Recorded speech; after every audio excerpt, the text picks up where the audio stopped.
E aí, galerinha do nono ano aí que deseja se formar aí no ensino fundamental, eu sou o professor Silvio de Geografia. Vamos tratar hoje do assunto sobre o Japão, país lá do extremo oriente. Aqui está o mapinha aqui do Japão aqui para iniciarmos aqui, que ilustra justamente a localização correta dele, né, desse território importantíssimo aí, com seus limites territoriais, o Oceano Pacífico, o Mar da China Oriental, na parte leste da China, temos aí o Mar do Japão e as principais províncias aí que fazem parte do Japão, né? As principais cidades também. Principalmente aqui dando destaque para Tóquio, que é a principal cidade, né? A capital aí desse país aí hegemônico. Vamos lá, vamos seguindo aqui. Partindo em detalhes para a localização. Está localizado no Extremo Oriente, possui uma área aí de 377,9 mil quilômetros quadrados, possui uma população aí de 126,8 milhões de habitantes, de acordo com os dados da ONU, tá? Organização das Nações Unidas de 2017. É um arquipélago de 47 províncias, possui aí dentre as principais aqui, podemos citar, Hokkaido, Honshu, Shikoku e Kyushu. Estas são as 4 ilhas principais.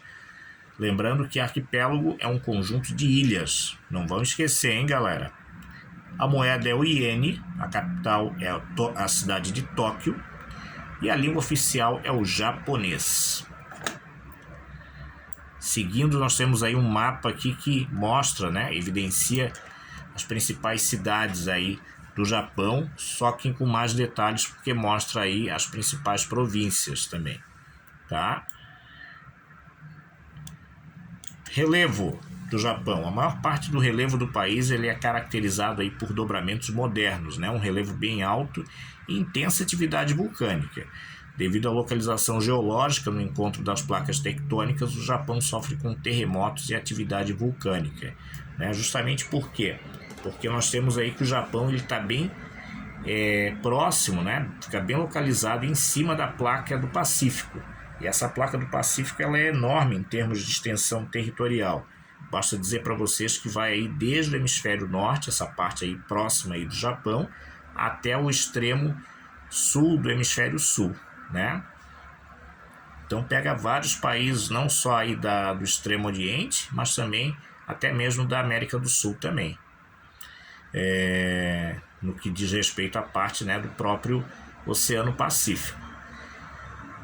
Então isso é um detalhe muito importante, porque essa placa tectônica do Pacífico ela sempre vai estar em atividade, né, sempre se mexendo ali, né, lá no interior da Terra, e vai ocasionar evidentemente atividades vulcânicas, né, terremotos, né, maremoto, como a gente conhece como tsunamis também.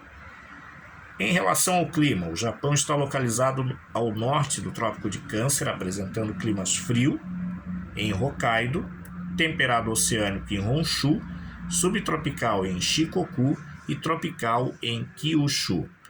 Os climas frio e temperados são climas predominantes aí no território do Japão. Temos agora 2 mapas aí, um que mostra a monção de inverno, monção de verão, né, que são a corrente fria e a corrente quente também. Nós temos aqui também, né, além das chuvas anuais representadas aqui numa legenda. Temos também a presença aqui dos climas, né, o clima frio, o clima temperado oceânico, o clima subtropical e o clima tropical aqui de acordo com a legenda, né, que caracteriza esse mapa físico aqui do território do Japão. Vamos agora para a vegetação. Devido aí ao clima diversificado, as formações vegetais do país são variadas, né, com predomínio de florestas. Temos aí a presença das florestas temperadas, que possuem 4 estações bem definidas, né, o verão, o outono, o inverno e a primavera. E as taigas, né, que são a floresta boreal ou floresta de coníferas. Economia do Japão, né? A Segunda Guerra Mundial deixou grandes prejuízos aí na economia do Japão, devido principalmente ao lançamento da bomba atômica na cidade de Hiroshima, Contudo, o Japão iniciou uma recuperação econômica na década de 70, o que o colocou entre as grandes potências do mundo. Então, quando o Japão, primeiramente, ele entrou na Segunda Guerra Mundial, né, que foi de 1939 a 1945, ao final da guerra, né, ou seja, após 1945, o Japão estava totalmente em ruínas, tanto fisicamente quanto na sua economia também. E graças ao Plano Marshall, que foi um plano econômico vindo lá dos Estados Unidos, ocorreu a recuperação econômica do Japão, porque esse Plano Marshall ele previa o empréstimo financeiro para muitos países aí que estavam envolvidos diretamente na Segunda Guerra Mundial, né? Vários países da Europa foram ajudados por esse Plano Marshall, né? Nesse caso, países da Europa Ocidental, né?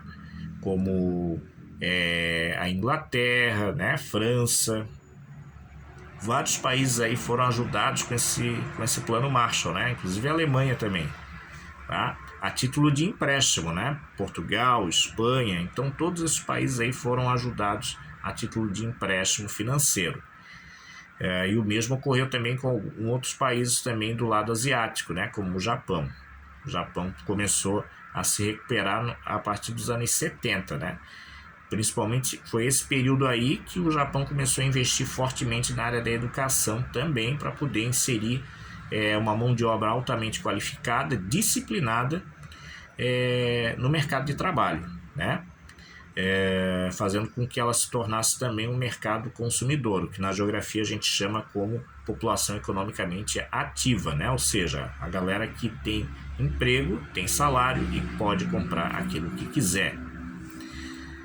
Vamos lá, alguns fatores fundamentais nessa recuperação econômica foram os seguintes, tá? Mão de obra barata, abundante e disciplinada, como eu falei, fortes investimentos em educação e na formação de uma base de desenvolvimento científico e tecnológico foram fundamentais para o Japão, amparo do Estado à economia, política econômica protecionista também, ou seja, o que é protecionismo, né? ou política econômica protecionista?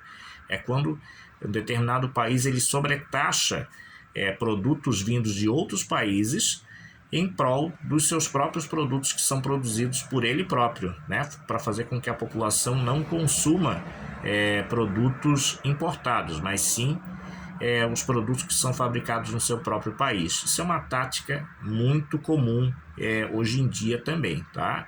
Em pleno século XXI ainda existe muito disso também, né? Essa política econômica protecionista. Temos aí a capacidade de poupança interna. O Japão ele constitui a terceira maior economia do mundo, né? Com um produto interno bruto aí de 4,872 trilhões de dólares, né? Isso de acordo com dados de 2017.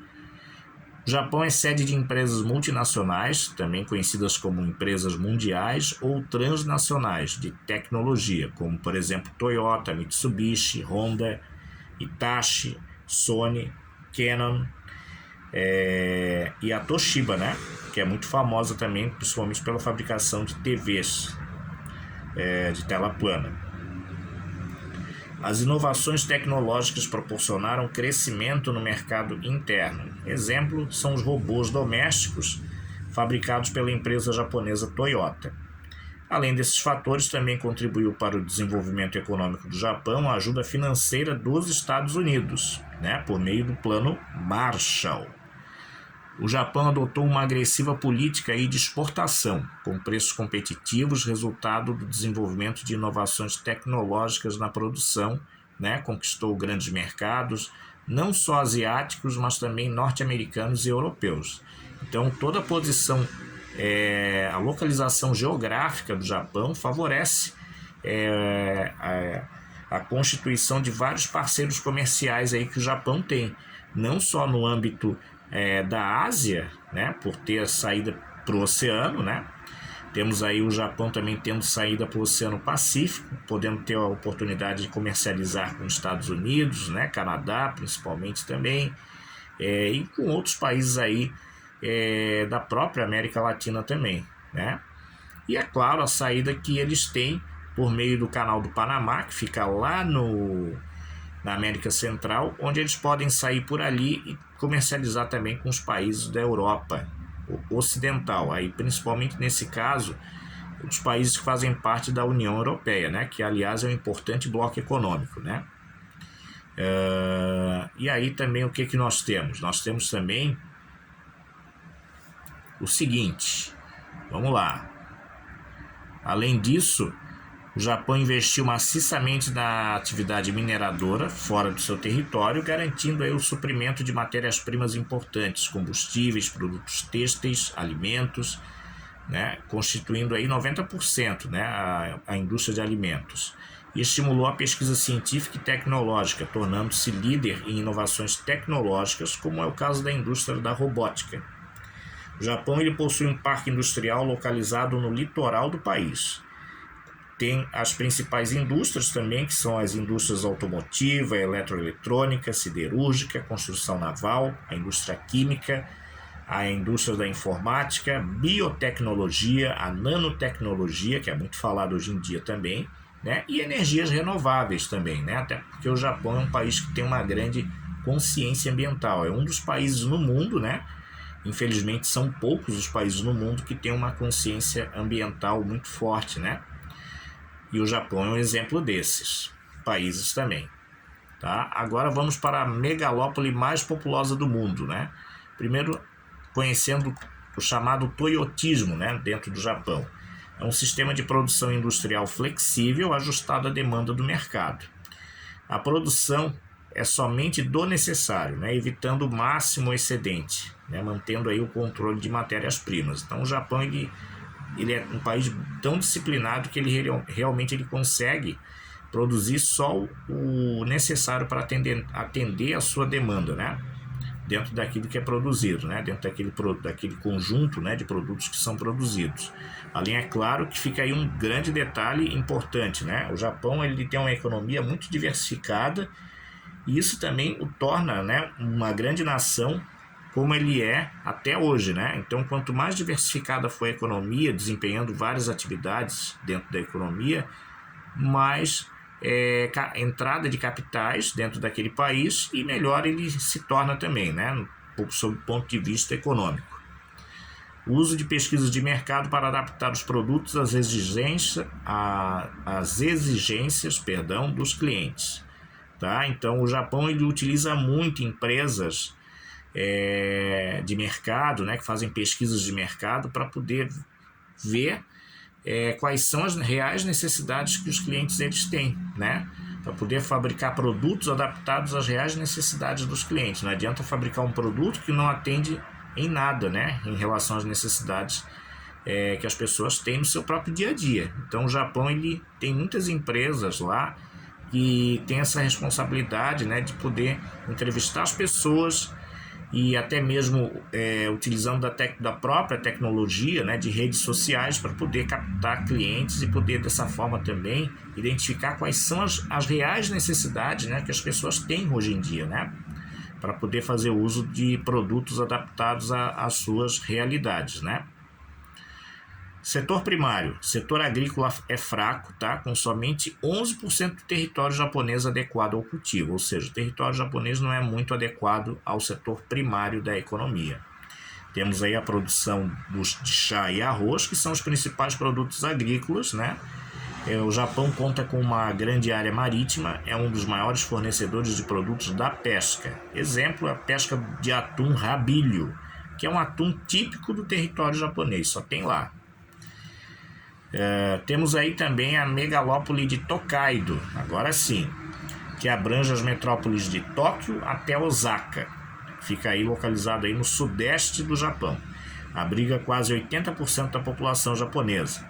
Possui elevado desenvolvimento da infraestrutura urbana deste espaço, ou seja, muitas estradas, ruas asfaltadas, né? Temos aí prédios e serviços de grandes empresas.